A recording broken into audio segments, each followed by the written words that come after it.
I am Art Maloney, Marine Corps Vietnam veteran, and the host of Veterans Voices. And today I'd like to welcome back Mr. RayBribiesca, who was with us previously and has come to spend his time with us this afternoon to speak to us about his professional career after the military. Ray, thanks so much for being here today. What would you like to say? Well, thank you, first of all, and I hope and wish you the best of everything in trying to land as many veterans to tell their story. I've really enjoyed doing this and telling my story. I didn't think I would want to tell it, but now that I am telling it, I'm just pleased to tell it. Numerous veterans have told us when we began this endeavor that they were very pleased that we listened to what they had requested. Right.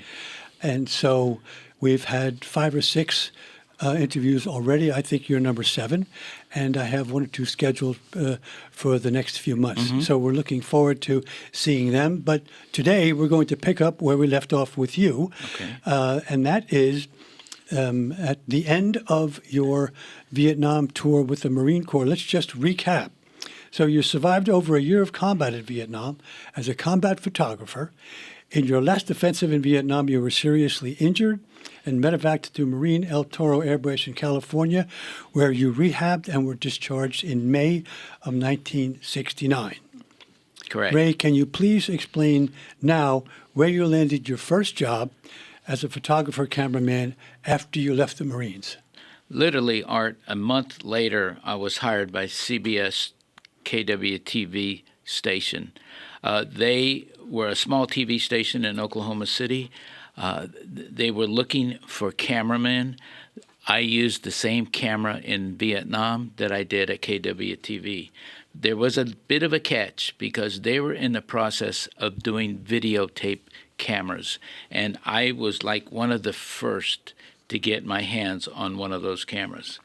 In 1975, if I can go a little further now, I was hired by CBS News in New York at the recommendation of KWTV Channel 9 for my videotaping and also for my Marine experience. In 1975 to 1982, I was stationed in Atlanta, but then I was transferred from Atlanta to New York City. And let me just back up a little bit, just at that point. While I was in Atlanta, I was a cameraman on the Jimmy Carter, Walter Mondale campaign as they were running for president and vice president of the United States. I'm thinking that was probably one of the highlights of that part of your career. It was, because I had never been exposed to that kind of celebrityism, if that's a word. Mm-hmm. They were just... It was also an experience that I had never experienced before. These men were running for president and vice president of the United States. I was the lead cameraman for Mr. Mondale, and they took me across this wonderful country called America, and we zigzagged across for an entire year, shaking hands, giving the stump speech, trying to convince people that they were the new voice. And they were the new breath of fresh air at the White House. So did you stay with Mondale the entire year? For 1 year. Did you ever get a break to go home? No, if you got a break, you would be replaced. Oh, really? So my goodness. So there was no breaks. That's really quite an assignment. It was a lot of fun too. Let me ask. Sure. Was it ever too much? Did you ever did you ever think that Mondale, thought that there was too much of being with another individual, not just Ray, but anybody being with him for a year? Or was this just part of the territory? It was part of the territory. Okay. Not only CBS News, ABC, and NBC were there, along with UPI, Associated Press, all right. All the local papers, not local, let's say New York Times, the Washington Post. It was a large force of media. And we traveled with him and Mr. Carter for an entire year. So what happened after Carter won? After Carter won, there was a big celebration in Plains, Georgia. We boarded a train. So you were at the celebration in Plains, Georgia? Yes, absolutely. We stuck with him from the time they announced that they were running to the time they won. And once they won, they came back to Plains, Georgia. They celebrated and saying, "We're on our way. We're gonna make a difference." So we all boarded a train, and from on that train, the celebratory train, absolutely, to D.C. to D.C. for the inauguration. And after the inauguration, it was back to Atlanta, where I was given various assignments, and before I get to those assignments, let me just show you a few pictures of Mr. Mondale and myself during the 75-76 campaign. So these are in different cities across the United States. This is Mr. Mondale. We're at the top of the ladder as he's getting ready to board a charter airplane. All right. They traveled across America on chartered airplanes. Were the planes filled with staff and reporters? Absolutely. Okay. Yeah. I say that as a citizen, knowing nothing about this. Okay. And this is him doing a speech to locals. It looks like it's New Mexico. Is that you? Is that your back me. to the camera? Back to the camera. So someone takes a picture of you. Okay. And where somebody's having a birthday, so we do cut up a little bit. You know, we know that we're time serious. to decompress. I mean, pretty much. You know, you got to take a breath of fresh air. And Mr. Mondale was very, hands-on. So, question, if I may. During that year, were most of your stops, let's say, short ones, like one day he's in and out, or would he stay for? No. Everything was an in and out. It was one. So you did that for a year. A year, yeah. You would be. How exhausting! Did you have weekends off? No, there was no time off. It Mike, was. All right. The only time off was after the. After they had won. After they, I don't even say that after they won, because after they won, we were filming them planning their cabinet. All of a sudden he's in, let's say Mondale's in Minnesota, and he's like, "Well, I've just talked to the next president of the United States, so Jimmy you were Carter." Still with him part of the time? Yeah, absolutely. All right, Clear fine. up till we got to Washington, D.C. Okay. But I can also tell you that not only was I with Mr. Mondale in 75, 76, but I was also with Mr. Carter and Walter Mondale in 1980, and as they re-ran for president and vice president, which they lost. And then I was also with Mr. Mondale when he decided to run himself for president, which he also lost. And then I was also down the road with Bill Clinton, Barack Obama, and let's see, who else was there? I'm just trying. They all run together after a while. Well, I have a question. Sure. You're naming all of these political celebrities. I'm guessing that when you were in the Marine Corps, did you have any type of a senior clearance of any type? Because to get with these politicians at this level and to be you are embedded with them for over a year, you had to have a clearance at the highest level, I would assume. I'm assuming so. That was way below or above my pay grade. I think CBS News had cleared all that. Yeah, I would think so. They were like, this is Ray B. He is former Marine. He's a man of impeccable this and impeccable that, and he's been cleared for everything. So I'm thinking that one of the reasons why you received so many of these high-profile assignments is because you were great at what you did from the Marine Corps. You were terrific under stress, given how you coped with carrying a camera and shooting in Vietnam. All right, you had the ultimate clearance, and I'm thinking, how many other RayBribiescas did they have at CBS? If you were going all the time, it would probably been difficult for us to have somebody just fill your shoes and right away take off. Yeah. Is that a fair estimate? I don't know. Okay. I really don't know. Right. That's just an amateur's opinion from the sidelines. That's a management thing, and I think I've never been in management, but I think that's all been cleared way, way in advance. Okay. If we can continue on, once Yeah, I was done with the campaigns, and I was based in New York City, one of the very first really biggies, other than knowing Mr. Carter, was that Dan Rather interviewed Richard Nixon. And this is myself in the photo. There's a sound man, Howard Raymond. They're tweaking his sound gear. And there's Mr. Nixon and Dan. As you know, Mr. Nixon and Dan did not get along. I did not know that. Yeah, I think they hated each other. I have a question. Sure. Did Dan rather get along with many people at this level? No. Yeah, because I've heard Yeah, stories yeah. about that No. from far, far away. Yeah. But I've heard stories about that. Yeah, you know, Dan is a Texan. He's got that attitude of being a Texan. It's my way or the highway. All right. Which is fine. You know, God bless him.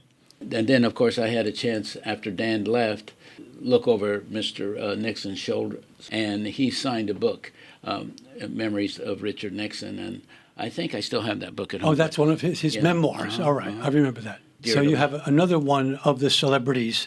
This is a photo that was taken at the Air and Space Museum in Washington, D.C. 60 Minutes wanted to do a big expose on Senator Glenn, and Senator Glenn is not only a senator, but he's also an astronaut as well as a former Marine. Here he is sitting with Walter Cronkite, Ed Bradley, and this is the team of. Is that you? In the back. In the back there? Yeah. And so that's kind of with the elite senior reporters, right? Well, these are all producers. But I mean, Cronkite and Ed Bradley. Yeah, they're at the top of the game. We Right. used to. I remember the first time I met Mr. Cronkite, and I was like, "So this is God." That's the way he's treated. That was the way he was treated. Okay. And he carried the weight impeccably, in my opinion. Tell me something. How did he treat people like yourself? As long as you did your job, you were fine. All right, fine. You know, and Okay. so I did my job, and he and I had sat around a few times and talked, you know, the business, so to speak, and it was, you know, he was like, "Well, you're a cameraman, so you see it differently than I do." And I said, "Yeah, but sure I do." I said, "But whatever you say, people believe, and that was important. It's not like today." You know, you don't know what to believe anymore. Next, you have one of your most famous. Yeah, well, this is when I traveled around the United States with Pope John Paul II, and it was amazing to me traveling with him how many people This was it just came out of the woodwork. This was 1988? Mm-hmm. Okay. Yeah. And you traveled all over the United States for 2 weeks. Right. Again, with him. With him, yeah. Nonstop. Nonstop. And was this all also one day in, one day out? Pretty much. He had a very tight schedule. And so you literally were like, one day we were, and I'm just going to make it up because I'm not sure of the schedule at the time, but one day we were in Atlanta. One day we were in Florida. One day we were in Texas. And then sometimes he spent 2 days. Were these the days before the Pope Mobile? Oh, no, the Pope Mobile was there. It was part of it? Uh-huh. Okay. Yeah. All right. And that was, and I traveled on the airplane with him, and he was like in first class, and I was in the 3 or 4 seats behind him. All right. The entire time. Mm-hmm. And I know. Did he have? I guess he had bodyguard and He had all the entourage. He had all the entourage from the Vatican, and plus they had Secret Service people on the ground. Okay. Mm-hmm. Okay, so we've seen that you've mixed it up and filmed with some very high-profile personalities in the first half of your career. Now we're going to travel with you, do something very different. We're going to travel with you on 2 of your most memorable and dangerous assignments in the Middle East. Mm-hmm. And I'm going to let you set the stage for the 2 countries in which we had 2 very, very special and very, very dangerous-looking documentaries. Please go right ahead. Okay. This next video that you're going to see here is from the Iowa National Guard going to Iraq. Go ahead. I'm sorry. Well, but the reason that CBS did this was because the world was in a stormy state. Right. Yeah. We have to remember that CBS News, in their wise wisdom, decided to do a number of documentaries because the world was turned upside down. In the 80s and 90s? 80s and 90s and leading up to the 2000s. Mm-hmm. And CBS decided to do a number of documentaries. And one of these documentaries was a 3-hour documentary on the Iowa National Guard. And the Iowa National Guard was called up to go to Iraq and go to war. And this had never been done before, in my opinion. What I'm setting the stage for is the people at home can see that our National Guard men and women are supposed to guard us at home. They're not supposed to go to war. They're the guys that you'll call to say, hey, listen, we have a flood. Would you come and rescue us? And so they come with their big trucks and they rescue you. We're going to hear that a huge number from Iowa were sent over to the Middle East. Right. Please continue. Yeah. So bottom line is, we at CBS News 60 Minutes had asked the State Department if we could be embedded with a unit, any unit that was going to go to Iraq. And they said, well, we have a unit called the Iowa National Guard, and if you want to be embedded with them, it's not a problem, but it's a 2-year embedment. And I said, I'll go. And so I did. And so we have to tell the folks at home that this was a 3-hour-long documentary. We ran it over 3 months, one on 60 Minutes, which runs, as you know, on Sundays. So we would run one on Sunday of 1 month, and the following month we'd run the second one, and then the third one. And then what I've done is I've condensed this down to about 6 minutes. Okay. Very good. So here we go. Rarely has our country asked citizen soldiers to shoulder so much of the burden of war. 1/3 of the troops fighting are National Guard and Reserve, more than 400,000 called away from their civilian lives. In 2005, the call came for a battalion from the Iowa National Guard, a battalion of many fathers, sons, and brothers serving together. What you're about to see is rare. We've been following the Iowa Guardsmen and their families for nearly 2 years, and on this Memorial Day weekend broadcast, you will see the sacrifices made by soldiers and their families over the long months at war. The soldiers of the 1st Battalion of the 133rd Infantry left their loved ones with high hopes. Most had never seen combat before, and some would never see Iowa again. In 2005, the call to war spread across the fields of Iowa. Private Decker, Sergeant Blakeman. This is a Raging Bull alert. This alert is in support of Operation Noble Eagle, Operation Enduring Freedom, and Operation Iraqi Freedom. Assigned unit members must understand that the decision to deploy has occurred. As a result, the unit will be called to active duty. They drew one of the most critical missions in the war, escorting the convoys that supply about 150,000 American troops. To understand the experience, 60 Minutes cameraman RayBribiesca spent 2 months riding the roads with the Guard. This was a convoy with Sean Raritt, the guy who married Esther on a 4-day pass before he shipped out. Raritt was driving a Humvee up ahead, just out of sight on the far right of the screen, over that hill. Oh, God. Get up there. Watch it, watch it. 2-1, 2-3. There was a white spur that just pulled on mobile. He just came across and cut across the dirt. Raritt's armored Humvee is shattered. The gunner is alive. He points to Raritt. Don't pull any farther. It's pressure plate. Don't pull any farther. It can't stop. The truck commander and the gunner walk away. Raritt does not. I had a collapsed lung, tension hemothorax where my lung cavity had filled with blood, a ruptured spleen. We found Raritt 3 weeks later at Walter Reed Army Medical Center. 4 broken vertebrae, which are still broken. For a full year after they left Iowa, the Guardsmen were more lucky than not. But one day, in September 2006, the luck ran out for Battalion Commander Ben Carell and his citizen soldiers. It was a beautiful, we'll call it a fall day. We're in the process of chasing down a suspected insurgent vehicle, and the vehicle was trying to outrun the forces that we had on the ground.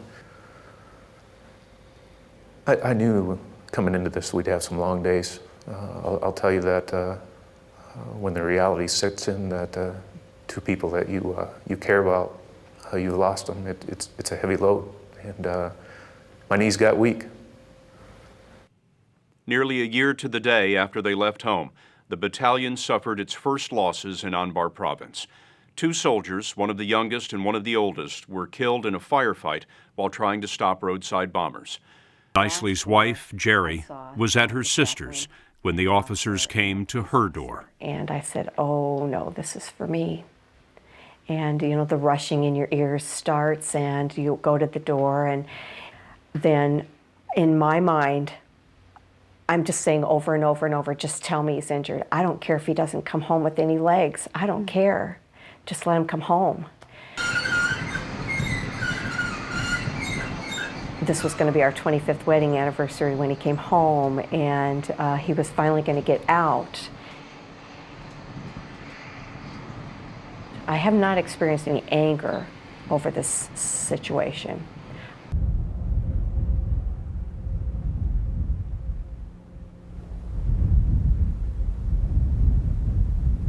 Do you remember the moment when the officer handed you the flag? Mm-hmm. The President of the United States, I present this flag for the service that your husband gave for this country, for a grateful nation. Thank you, sir. God bless you and your family. Thank you, sir. What were you thinking in that moment? I think that it's finally over. I knew that I would miss him terribly, and then I had a challenge of what my next life is going to be. I mean, going on from here. It hasn't always been easy.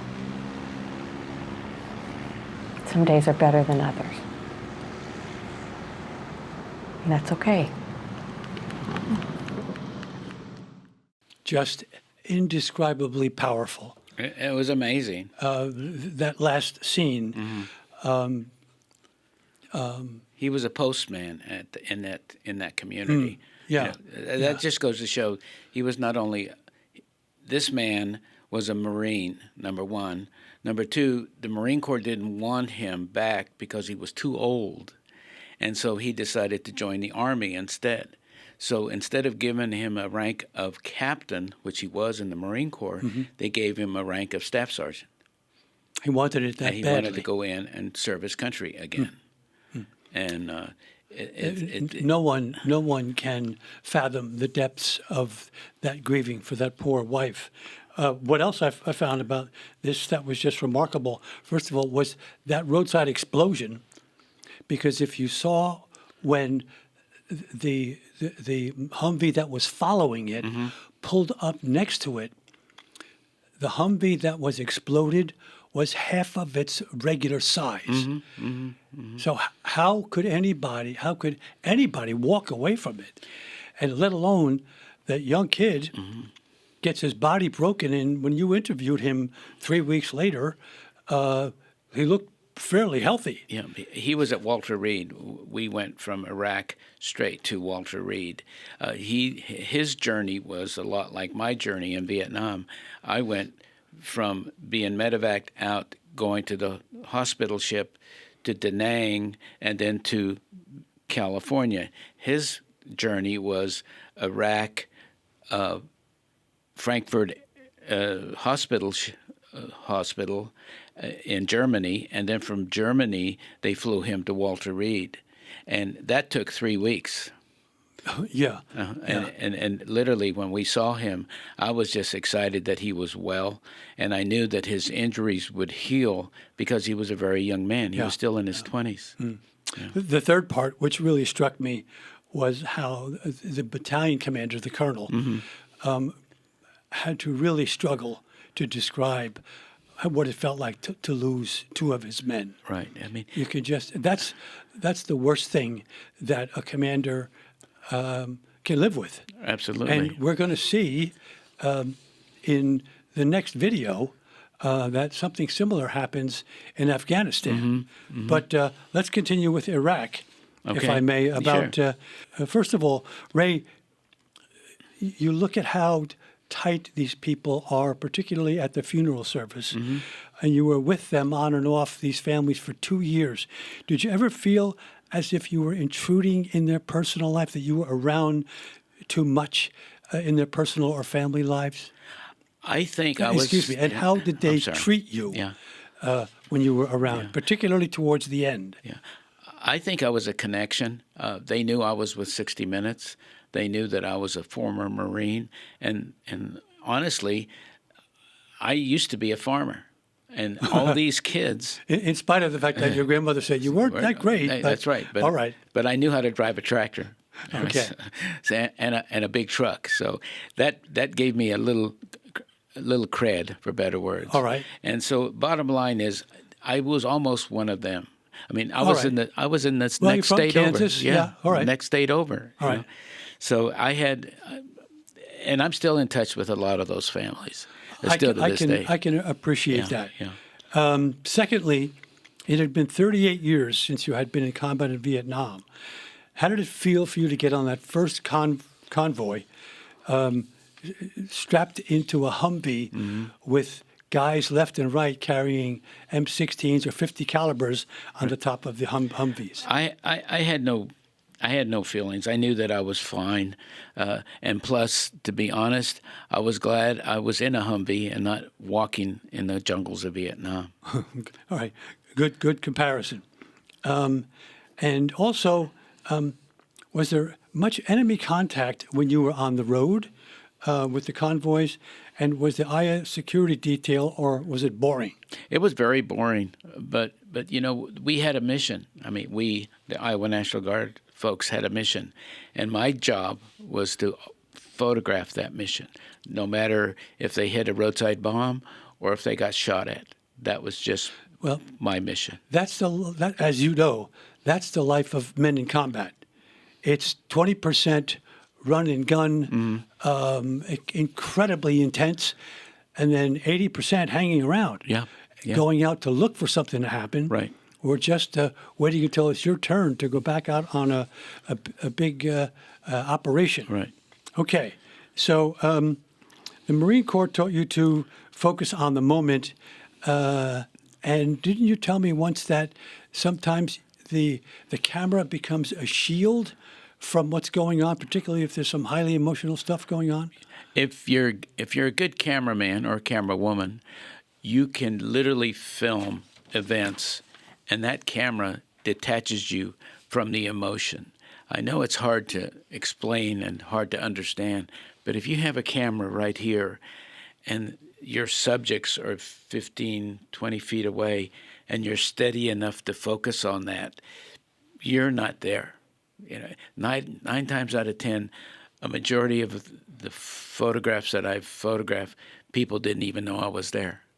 I just had a knack of blending. Okay, all right. You know. Well, by that time, you had been a veteran of what, 25, 30 years of this? Well, I started photographing for the Marine Corps officially in 1966. Okay. And the last time I had a camera in my hand was in 2016.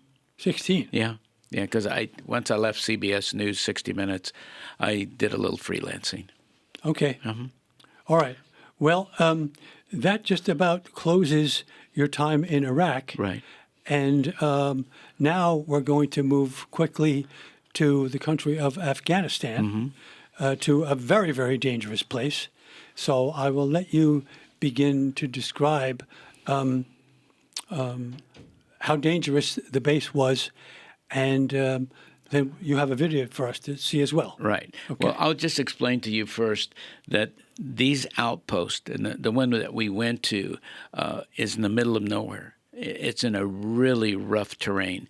If those of us who had been to Joshua Tree in California, it's a big park. It's a national park, and it's filled with these giant boulders. Joshua Tree literally is this outpost. These boulders are as big as cars. These boulders can stop you in a heartbeat. But this is where this outpost was put, and it was put there because right across the way, about a mile to 2 miles away, the Pakistani and Afghan borders marry, and they literally cross back and forth for like 450 miles. This outpost was one of about a half a dozen that the Army and the Marines put there so we could disrupt convoys of ammunition, convoys of men coming into Afghanistan. So was this location the crossroads at which the Taliban would move from Afghanistan into Pakistan and the reverse? Yes, absolutely. But they had 450 miles to run. So they had other crossings, installations like this along the border. Right, absolutely. I think we may see that in the video. Yeah. So let's go ahead and go to the video. If you want to know how the war is going in Afghanistan, there's no better place to go than the tiny American combat outposts all along the border with Pakistan. The fight you'll see is brutal, the intensity unlike anything we've witnessed in 9 years of covering this war. U.S. soldiers from the 101st Airborne Division are locked in a never-ending battle with a relentless enemy that uses the border as an open door.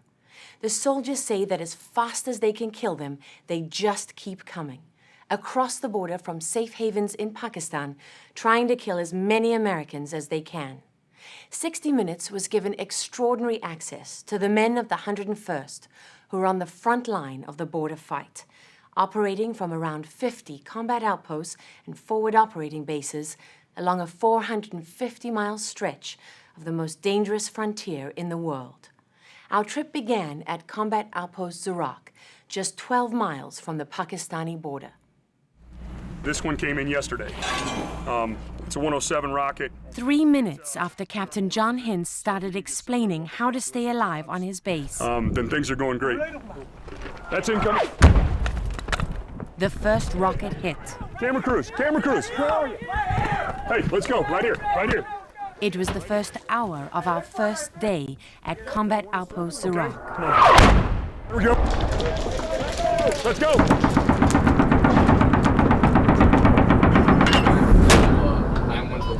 Already we were getting a taste of what Captain Hintz and his men lived through every day. And they've been doing this for 7 months. Within 10 minutes, the barrage was over. It had wounded 2 of Hintz's men. Specialist Peter Kuiper's shirt was soaked with blood from wounds to his head. Captain Hintz commands one of the most dangerous pieces of ground in Afghanistan. It may look like a desolate patch of dirt in the middle of nowhere, but this tiny base sits right on one of the main routes used by the enemy to ferry fighters and weapons from Pakistan. I think the challenge is in finding out, how to separate the Taliban from the village. That's the challenge Hintz and his men faced on this mission, to a village that's asked for help rebuilding their canal. It's the core of the U.S. strategy, to build relationships with the villagers so they don't support the Taliban. Even though it means driving to an area that's a known staging ground for the Taliban and foreign fighters coming in from Pakistan, and they get attacked every time they go there, they set out to pay the village a visit. Well, as long as we don't get stuck today, we're going to be good. A 3-mile trip that took an hour and a half because of the impossible terrain. Man, this terrain sucks. You're just hanging up on a big rock, I think on the left. The speed we're moving at and the difficulty, it just feels like this is one big target. We are one big target here. We're driving right to the Taliban villages. They're watching us. Guaranteed they got a spotter sitting right up on this mountain. And he's reporting everything back to his chain of command, and they're just waiting for us.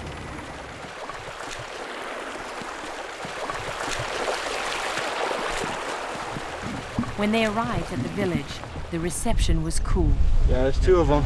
And we noticed Captain Hintz was instantly on edge. You don't get a friendly feel here, do you? Not really, no. No, I don't think so either. The villagers kept their distance, unlike previous visits when they welcomed him. I see them sitting watching all over there. Different dynamic. Captain Hintz tracked down the elder who had invited him here to find out what was going on. The last time we came here, a lot of people came up and talked to us. Is there something going on today? Is it a time of prayer, or is it... Not even he wanted to talk. It seemed he couldn't wait to get away. I appreciate you talking to me. Thank you, Chairman. The trip back was long and tense. One of the trucks got stuck. Ooh, they're up on 3 wheels. Straighten the wheels. Hintz and his men struggled to free the vehicle, which weighed nearly 13 tons. What's up? You had a hammer or something? Every second they were on the ground, they were exposed. Stop! It was the moment the enemy seemed to be waiting for. Get in, get in, get in, get in, get in, get in! Bullets cracked and whistled over our heads. They were hitting all around us.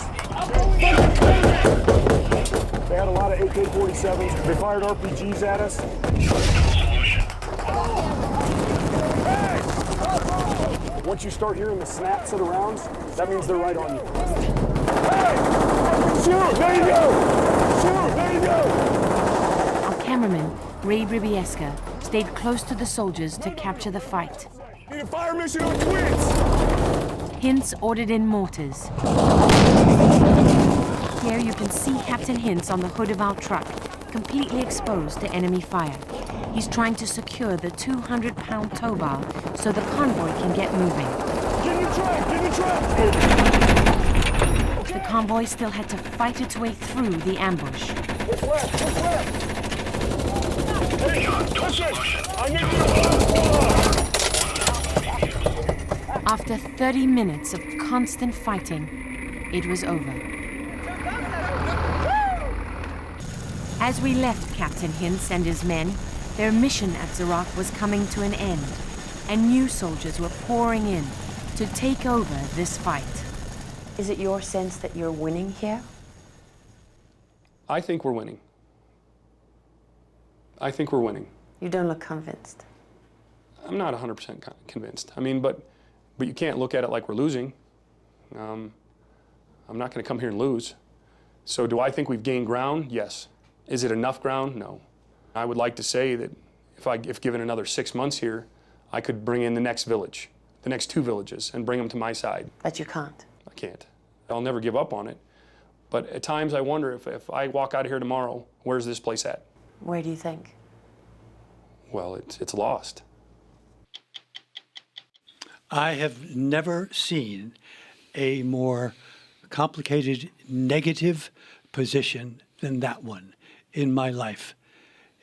There are so many things working against them. Mm-hmm. First of all, the compound is, as we were told, right smack in the middle of the crossroads of the Taliban going into and out of Afghanistan, right. Number one. So you've got traffic going through there all the time. They have to be incredibly vigilant. And because there's a lot of traffic, the Taliban up in the mountains can see exactly where they are because they can't leave the compound.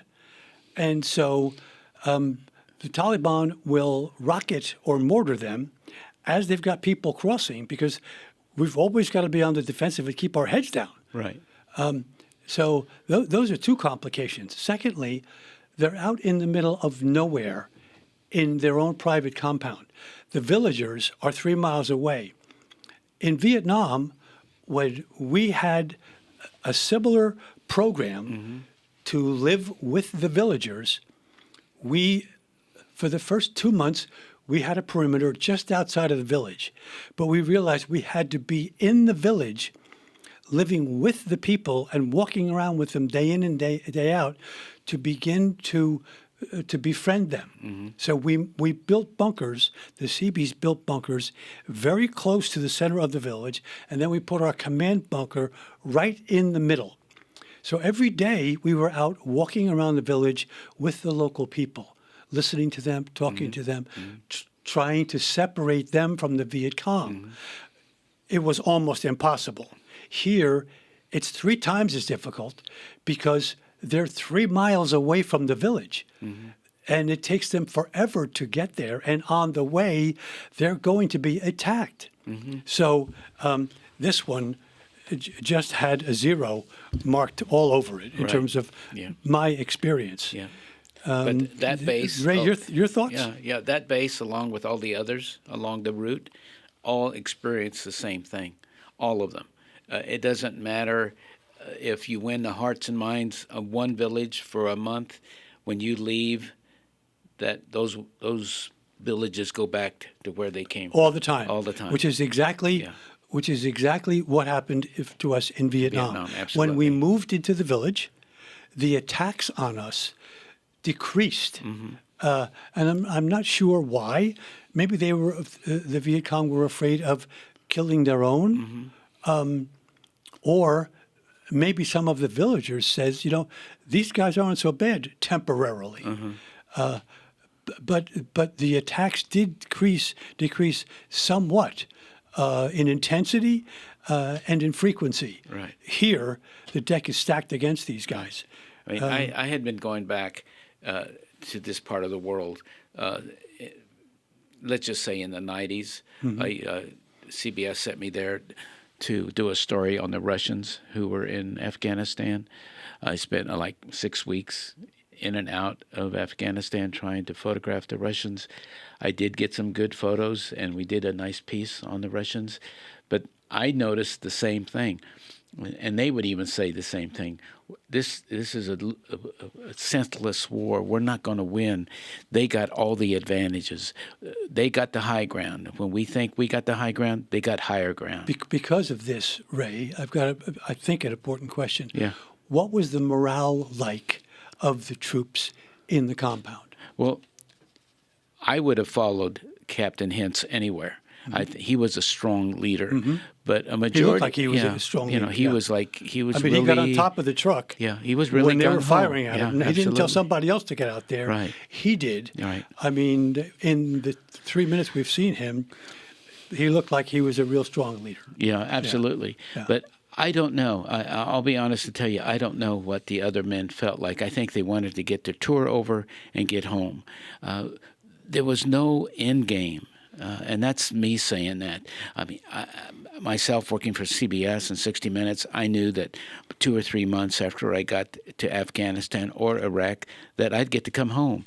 These guys, they were there for 10 months, sometimes 12, and they didn't know when they were going home. Well, that raises another question in my mind. I think they said perhaps another reason why the morale was good was because they brought in new recruits every 7 months. Right. So That makes sense. in this awful environment, at least you only have to hack it for 7 months. Right. Now, that could be an eternity in a place like this because unlike this, again, I'm referring back to Vietnam, and I think you had the same experience, we could come out of our bunker and walk around the village and sit down in a local, small, tiny store, have some local Vietnamese food, chat with the people. Here, they are completely isolated from the people with whom they are supposed to dialogue.